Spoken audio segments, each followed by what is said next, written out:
Miss Grubb super sad. The day Mrs. Hood stayed home with the flu, Miss Grubb came to Pitman School. The kids of to be raised on awful fuss. They even made up the chant, "Hoot, hoot, hoot, hoot, we don't want a substitute." Miss Grubb clapped her hands. "I love your chant," she said. And she made up a chant too. She beat on a book and yelled, "Breakfast, lunch, and dinner, and even in between. I love to eat pickled beet. I eat lamb till I'm green." A door opened. Mr. Tew, the principal, looked in and waved. "Is everything all right?" he asked. Miss Grubb waved back. "Perfect," she said. "It's time for art," said Miss Grubb. Everyone into the hall. "Why?" the children asked. "Because that's where art is," Miss Grubb answered. Miss Grubb headed to the hall. The children followed. Art was a janitor. He was very busy. He emptied trash. He mopped the floor. He set up chairs.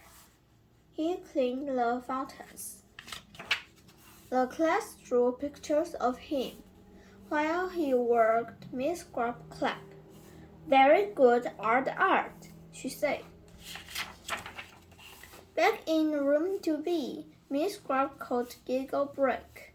"Knock, knock." "Who's there?" said the class. "Who," said Miss Grubb. Who, said the class. The room sounded like a barn full of owls. Everyone giggled. "It's time for recess," said Miss Grubb. She handed out paper bags. "These magic bags can hold wonderful things," she said. Miss Grubb pointed to the sky. "See that cloud?" she said. "That cloud goes into my bag. Hear that robin. His cherry song goes in too." The kids filled their magic bag with what they saw and heard, and felt and smelled. Miss Grubb had more surprises. "How much math do kids eat?" asked the class. "Kids don't eat math," they said. "Mrs. Farmer, the cook, says you do," said Miss Grubb. The class headed to the lunchroom. "There's math everywhere," Mrs. Farmer said. She shows them her weekly food list. "I multiply and divide to decide how much to order. Another job is adding up money," she said. "If any is missing, then we have to subtract." The children laughed. "We do eat a lot of math." It was time for lunch. Mrs. Farmer's food tasted good. Miss Grubb sat quietly. She was writing in a journal. The student asked what she was writing. "Wait and see," she said. Back in class, Miss Grubb read from her journal. "Today at lunch, I heard children's voice.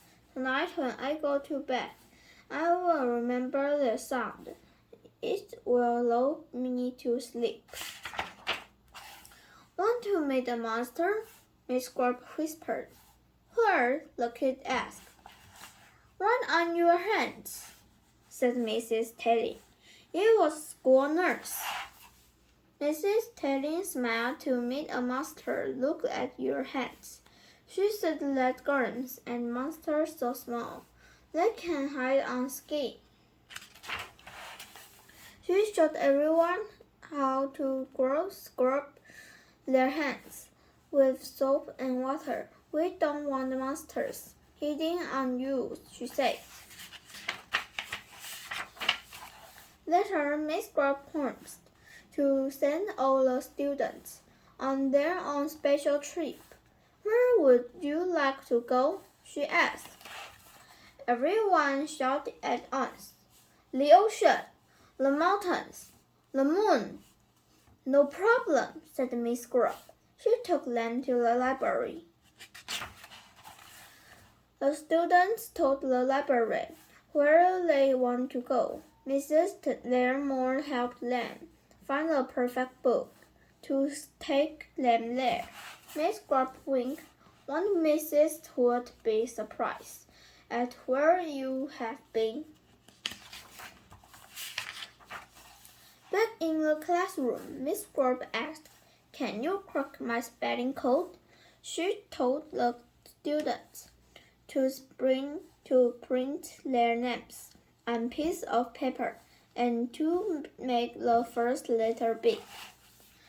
When she called the students, they walked to the front of the room. They looked like this. At the end of the day, Miss Grubb and the class wrote out to Mrs. Hood on the board. I will never forget you, said Miss Grubb. I put your sweet faces into my magic bag. The kids all cheered. They made up a new chant. Grubb, Grubb, Grubb. We love our super sub. We think you're super cool. Come back to Pitman School. Everyone agreed. It had been a perfect day.